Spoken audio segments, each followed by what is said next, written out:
गोली चलाते हैं जो कि लगती है उसके पैर में। सर जिम कॉर्बेट उस टाइगर के पास में जाते हैं तो फिर वो एक और गोली चलाते हैं, लेकिन तब तक वो अपनी आंखें, लेकिन उस टाइग्रेस ने उस शिकार को दबोच रखा था। एक टंकी थी वहाँ पे, उस टाइग्रेस ने उस शिकार को वहाँ, जो कि अंग्रेज थे, उन्होंने उनको बुलावा भेजा।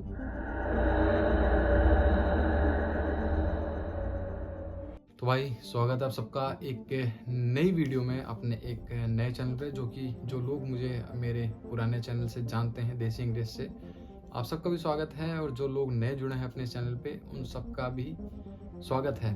तो भाई आज अपनी इस पहली वीडियो में इस चैनल की हम बात करने वाले हैं उस आदमखोर बाघिन की जो कि चंपावत टाइग्रेस के नाम से फेमस थी, जिसने अपनी ज़िंदगी में अराउंड 436 किल्स किए और जो कि Guinness book of world records में नाम दर्ज करवा गई। नाम तो खैर उसने दर्ज करवाया, लेकिन इसकी शुरुआत होती है सर जिम कॉर्बेट से।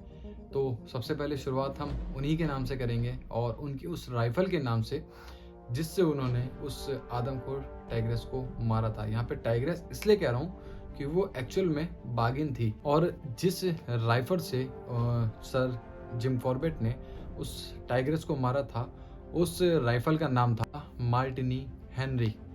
और जब अपने आखिरी के दिनों में सर जिम कॉर्बेट के पास कोई भी जो वहाँ का लोकल लोग थे जो वहाँ पे उनसे अपने अपने मवेशियों की मारने की खबर उनके पास लेके आते थे, तो सर जिम कॉर्बेट सर अपने बटुए से कुछ पैसे निकाल के उन लोगों को दे दिया करते थे। तो भाई इसकी शुरुआत होती है हमारे पड़ोसी देश नेपाल से।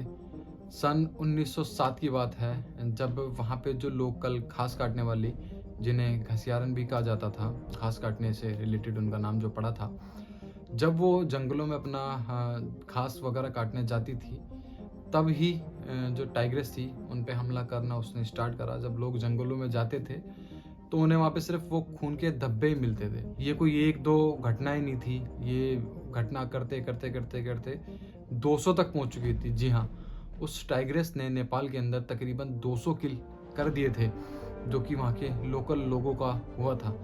तो बात क्या हुई कि जब ये बात वहाँ के जो राजा थे उस टाइम पे, क्योंकि वहाँ पे राजा का काल था, अभी कुछ टाइम पहले तक ही वहाँ पे राजा का काल समाप्त हुआ, फिर वहाँ पे उसके बाद लोकतंत्र स्थापित हुआ। तो जब ये बात वहाँ के राजा तक पहुँची तो इसके बाद फिर राजा ने वहाँ पे हंटर्स उतारे, और हंटर से भी कुछ बात बनी नहीं।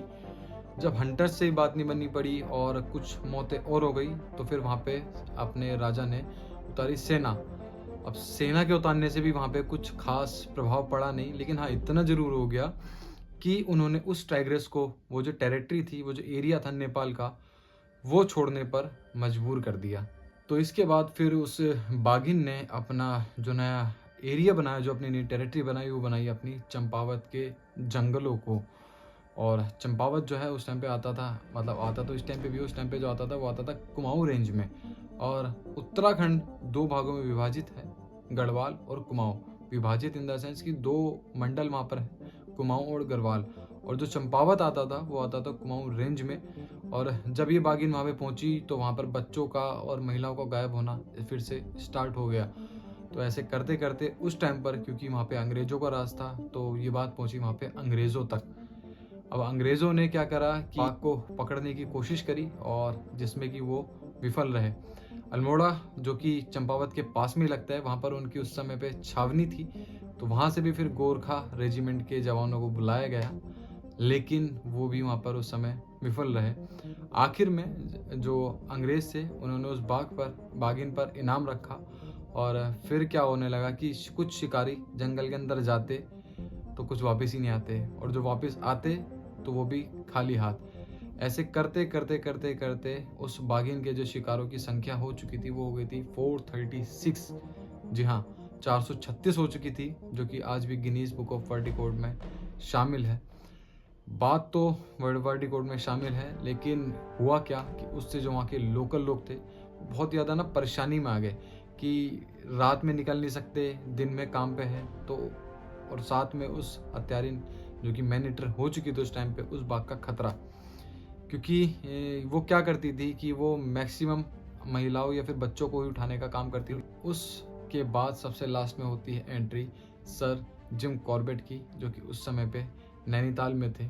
जी हाँ, जो कि अंग्रेज थे, उन्होंने उनको बुलावा भेजा। और सर जिम कॉर्बेट अपनी किताब में लिखते हैं कि शाम के वक्त ही लोग वहाँ पर, दोपहर के टाइम पे ही, मतलब दोपहर से शाम के बीच में लोग वहाँ पे अपने खिड़कियाँ और घरों के दरवाजे बंद कर देते थे। लोगों के दिलों में जो ना डर बैठ गया था कि बाहर निकलेंगे तो वो बागिन आ जाएगी, क्योंकि पहले ही वो इतनी सारी हत्याएं कर चुकी थी। और साथ में सबसे बड़ा एक डर का कारण ये भी था कि सबसे लास्ट में जो टाइग्रेस ने जो किल किया था, जो लास्ट अपना शिकार बनाया था, वो भी वही गांव था। तो लोगों के अंदर जो दहशत थी ना, वो और भी ज़्यादा बढ़ चुकी थी उस टाइम तक, कि बाघ का खतरा ऐसा उनके दिमाग में बस गया था कि वो अपने घर से निकलने को तैयार ही नहीं थे। इस तरीके के लोगों को दिलों में डर बैठ गया था। पर एक्चुअली में बात क्या थी कि उस टाइग्रेस ने सिर्फ उस छोटे से एरिया पे अपना, मतलब शिकार का कब्जा नहीं बना रखा था। उस टाइग्रेस ने अपना इलाका बहुत ही बड़ी रेंज में फैला रखा था। कई बार क्या होता था कि वो शिकार करने के लिए 20-20, 25-25, 30-30 किलोमीटर तक दूर भी चली जाती थी। तो फिर उसके बाद क्या होता है कि जब वहाँ पे उस जगह पे बाघिन को मारने के लिए सर जिम कॉर्बेट की एंट्री होती है, तो वो अपनी 2 शर्तें रखते हैं। पहली चीज़ ये कि इसके ऊपर से जो आपका इनाम है वो हटाया जाए, ताकि कुछ जो नौसिखिए जो या फिर जो नए हंटर्स हैं वो जंगल में ना जाए। कहीं ऐसा ना हो कि सर जिम कॉर्बेट इस जंगल के अंदर जाएं तो रात के समय में जैसे कुछ हलचल से महसूस हो तो कहीं कोई गलती से उन्हें ही गोली वगैरह ना मार दी। ये मेरा परसेप्शन है, जो कि मुझे लगता है। और या फिर कुछ ऐसा कि अगर सर जिम कॉर्बेट अपने शिकार के लिए बैठे हों तो कोई नौसिखिया या फिर कोई नया हंटर आके उनकी और टाइग्रेस के बीच की जो मुठभेड़ होने वाली थी, जिसमें टाइग्रेस को वो अपना किल करने वाले थे, उसके बीच में कोई बाधा ना आए। तो आखिर में जो कि अंग्रेज शासन था, उन्होंने उनकी बात को माना और उसके सर पे से इनाम जो था वो भी हटाया गया। और वहाँ पे जितने भी बाकी के हंटर्स बुलाए गए थे उन्हें भी वहाँ से वापस बुलाया गया। तो फिर उसके बाद क्या हुआ कि जब सब जिम कॉर्बेट की फिर वो जर्नी उसे मारने की स्टार्ट हुई, तो सबसे पहले दिन वो क्या करते हैं कि जंगल में मचान बना के बैठते हैं। पेड़ों के मचान इन द सेंस की एक हाइट के ऊपर एक एरिया बना दिया जाता है जहाँ पे वो लोग बैठते हैं हंटर्स। और फिर उसके बाद हंटर्स या कुछ और लोग, अगर कुछ लोग अलग एक्टिविटी में उसे यूज़ करते हैं तो वो अलग चीज़ है। लेकिन सर जिम कॉर्बेट ने जो पेड़ों के ऊपर मचान बनाई थी, जिससे कि वो ऊपर रह के उस बाघिन को अपना निशाना बना पाए, वहाँ पर उस मचान पर वो बैठे। पर पहली रात वो बाघिन आई नहीं। और फिर कुछ ऐसे करते करते करते करते बहुत दिन निकल गए। लेकिन फिर क्या हुआ कि उन्होंने गांव वालों को कहीं ये ना लगे कि ये इंसान काम का नहीं है, तो उन्होंने कुछ 2 या 3 के आसपास, जो कि वहाँ पे जंगली जानवर थे, उन्होंने उसे मारा, ताकि लोगों के बीच में विश्वास बना रहे कि हाँ भाई, बंदा इंसान जो है वो काम का है। और फिर उसके बाद थोड़ा जो उन्होंने कुछ सोचा कि जो बाघिन है वो महिलाओं और बच्चों पर ज़्यादा हमला कर रही है, तो उन्होंने क्या करा कि फिर वो महिलाओं के वेश में आए, साड़ी वगैरह पहन के महिलाओं के वेश में आए, ताकि बाघिन को ये लगे कि हाँ, जो भी आसपास में है वो महिला ही है। महिलाओं के वेश में फिर वहाँ पे वो आ गए। अब क्या हुआ कि 1-2 बार बाघिन से उनका सामना तो हुआ, लेकिन वो उस रेंज में नहीं थी जिससे कि जो सर जिम कॉर्बेट थे उसे शूट कर पाते। तो ऐसे करते करते 1-2 बार वो सामने आए, और ऐसे करते करते करते करते बहुत दिन बीत गए। तो फाइनली उन्हें भी एहसास हुआ इस चीज़ का कि शायद अब टाइग्रेस ने अपना जो एरिया है, जो किलिंग का एरिया है, वो शायद बदल लिया है। और फिर कुछ दिनों बाद खबर आती है कि टाइग्रेस को चंपावत बंगलो के पास में देखा गया है। अब इस चंपावत बंगलो की भी एक कहानी है, जो कि हॉरर टाइप की आप कह सकते हैं। थोड़ी सी अलग कहानी है, जिसको सर जिम कॉर्बेट ने अपनी किताब में जो है वो मेंशन नहीं करा। उन्होंने साफ अपनी किताब में लिखा था, क्योंकि ये प्रकृति से जुड़ा हुआ मामला था, तो इसमें मैंने कुछ अननेचुरल चीज़ें जो भी मेरे साथ हुई उसकी जो बात है वो मैं यहाँ पर नहीं करूँगा। हुआ क्या कि जब सर जिम कॉर्बेट को पता चला कि टाइग्रेस आखिरी बार चंपावत बंगलो के पास में देखी गई है, तो उनके वहाँ पे फिर रुकने का इंतज़ाम हुआ। वो वहाँ पर पहुँचे, और जैसे कि प्री डिसाइडेड था कि एसडीएम आएंगे वहाँ पे, उनसे बात होगी, जो भी चीज़ कैसे कैसे करना है वो सब उनसे उनके बीच में डिस्कस होगा। फिर उसके बाद शायद जिम कॉर्बेट सर को लगा कि शायद वो रात को वहीं पर रुकेंगे, पर ऐसा हुआ नहीं। एसडीएम, जो कि अपने सिर्फ एक सिपाही या फिर एक गार्ड जो भी उनके साथ था उसके साथ आए, और भरी रात में सिर्फ एक लालटेन लिए हुए वहाँ से वापस चले गए। सर जिम कॉर्बेट भी इस चीज़ को देख के बहुत अचंभे में रह गए। उन्हें पहले तो लगा कि यार ये इंसान कितना मतलब बहादुर है कि एक इंसान के साथ आ रहा है, वो भी सिर्फ एक लालटेन के साथ, जो कि सिर्फ 4 या 5 मीटर की दूरी पे ही देख सकता है। लेकिन जो चीज़ उनके साथ होने वाली थी शायद उन्हें उसका अंदाज़ा नहीं था। तो हुआ क्या है कि जब वो एसडीएम जो है, जो वहाँ से चले गए, क्योंकि उनका घर भी तकरीबन 3 से 4 किलोमीटर दूर था, घनी रात थी और बाघिन का साया था, फिर भी वहाँ से वो निकल गए।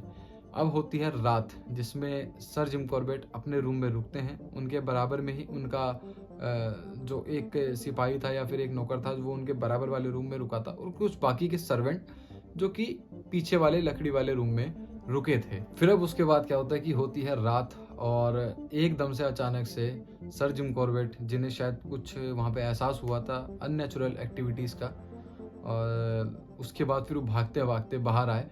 उनके जो पूरा शरीर था वो पसीनों में लथपथ था, और जो उनके जो सर्वेंट थे बहादुर खान, उन्होंने बताया, उनकी ही बताई हुई चीज़ थी ये, कि जब वो बाहर आए तो वो पूरे पसीने से लथपथ थे, और उन्होंने कहा कि आज की रात मैं आपके साथ ही सोऊंगा। और एक दो चीज़ों से, एक दो अलग किताबों से, उनका नाम मैं मेंशन एक बार कर दूंगा, उनसे ये पता चलता है कि सर जिम कॉर्बेट जब बाहर आए तो पीछे से जो कि लकड़ी वाले एरिया में जो कुछ लोग बाकी के उनके सर्वेंट सोए हुए थे, वो भी जब बाहर आए, उन्होंने क्या करा कि वो बाहर ही, जो उस घर के बाहर जो एक एरिया होता है, बरामदा जिसे कहते हैं, वहीं पर ही वो लोग उस रात सो गए। अब जो है टाइगर्स जो है वो सेकेंडरी मैटर हो गया था। फर्स्ट मैटर ये था कि अब रात में हुआ क्या ये।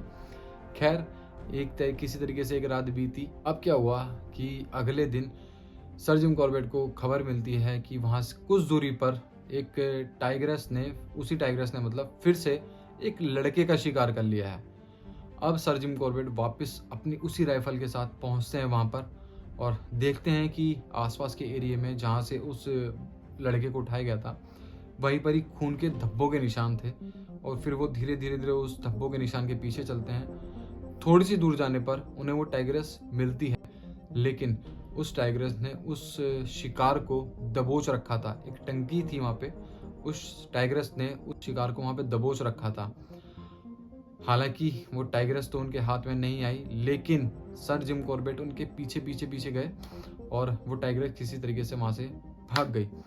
अब सर जिम कॉर्बेट एक अपना प्लान बनाते हैं कि जो टाइग्रेस है, कहा जाता है कि जब टाइग्रेस या फिर टाइगर जो भी है किसी का शिकार करता है तो उसे खाने वापस जरूर आता है, और यही चीज़ सर जिम कॉर्बेट ने सोची, क्योंकि वो इस चीज़ के बारे में ज़्यादा बेहतर तरीके से जानते थे, बहुत अनुभवी थे वो इस चीज़ में। तो अब क्या होता है, वो एक प्रोग्राम बनाते हैं गांव वालों के साथ में मिलकर, जिसमें गांव वालों के पास में लाठी, डंडे और बाकी सारे हथियार वगैरह थे, कि ढोल नगाड़ों के साथ, कि आप एक साइड में रहिएगा और मैं रहूँगा दूसरी साइड में, जिससे कि टाइग्रेस जब भी उस अपने शिकार को खाने आती है तो आप लोग इस तरफ से उसे भगा दीजिएगा उस तरफ जहाँ पर मैं राइफल लेके बैठा रहूँगा।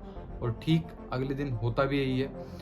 टाइग्रेस आती है और लोग अपना शोर मचाते हैं, और वापस उस दिशा में भागती है टाइग्रेस जहाँ पे सर जिम कॉर्बेट पहले से ही मौजूद थे। अब सर जिम कॉर्बेट के सामने जैसे ही वो टाइग्रेस आती है, वो चलाते हैं गोली, जो कि पहले लगती है सीधा उसकी पीठ में, और फिर उसके बाद थोड़ी देर बाद ही वो दूसरी गोली चलाते हैं जो कि लगती है उसके पैर में। जब सर जिम कॉर्बेट उस टाइगर के पास में जाते हैं तो फिर वो एक और गोली चलाते हैं, लेकिन तब तक वो अपनी आंखें मूंद चुकी होती है टाइग्रेस, जो कि उसकी डेथ हो चुकी होती है। लेकिन फिर उस टाइग्रेस को देखते के साथ ही सर जिम कॉर्बेट को अपने ऊपर थोड़ी सी, एक कहते हैं ना, एक घृणा टाइप की वो होती है, क्योंकि वो देखते हैं कि उस समय उस टाइग्रेस को पहले से ही एक गोली लग चुकी होती है, जिसकी वजह से वो अपना नेचुरल शिकार करने में एबल नहीं हो पाती है, अपने नेचुरल शिकार कर नहीं पाती है। इसलिए ही वो जो इंसानों का जो शिकार है वो करना स्टार्ट करती है। सर जिम कॉर्बेट को लगता है कि ये भी एक इंसानी गलती थी, और इंसान की गलती की वजह से ही एक जानवर ने उसकी एक कीमत चुकाई। अगर उसे शायद वो पहले की गोली ना लगती या पहले उसे वो चोट ना लगती, तो शायद वो अपने नेचुरल हैबिटेट में ही रहती। और इस चीज़ का उनके ऊपर एक बहुत ही अलग प्रभाव पड़ा कि वो बाघ मारने नहीं, बाघ बचाने की जद्दोजहद में जुड़ गए। और जैसे कि मैंने आपको सबसे पहले बताया था कि जब उनके पास कोई अपने मवेशियों की या फिर बाकी किसी चीज़ की शिकायत लेके आता था, तो वो अपने बटुए से पैसे निकाल के दे देते कि जिससे उसका कुछ हर्जाना थोड़ा सा कम हो। और फिर बाद में चल के जो आपका जिम कॉर्बेट नेशनल पार्क पड़ा है नाम, वो सर जिम कॉर्बेट के नाम के ऊपर ही पड़ा है। और इस समय जो आपका जिम कॉर्बेट है वो एशिया तक में फेमस है।